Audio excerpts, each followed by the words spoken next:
ভালো আছেন ভাই? বাড়ির সবাই আছে কিরকম? দোয়া করছো যেরকম রাখছে আল্লাহ এরকম, বেতন পাই যে সেরকম ভাবতাছে উনি।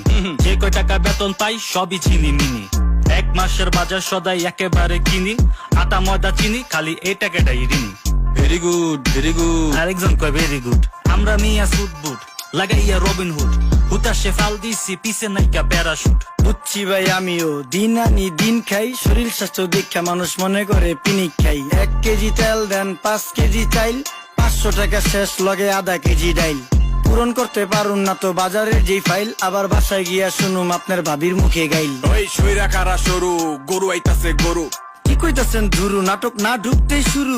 1 কেজি গরুর মাংসের দাম যদি হয় 900, খিলাল মেরাও ফালাইবো না দাঁতের চিপার মাংস। তারপরও তো মোটামুটি মানুষ লইছে জমাইয়া, আধা কেজি মাংস দিবে নাড্ডি মাড্ডি কমাইয়া। সময় লাগবো ওয়েট কর, না পারলে মরা ধরা খুঁজাই না ফাইট কর।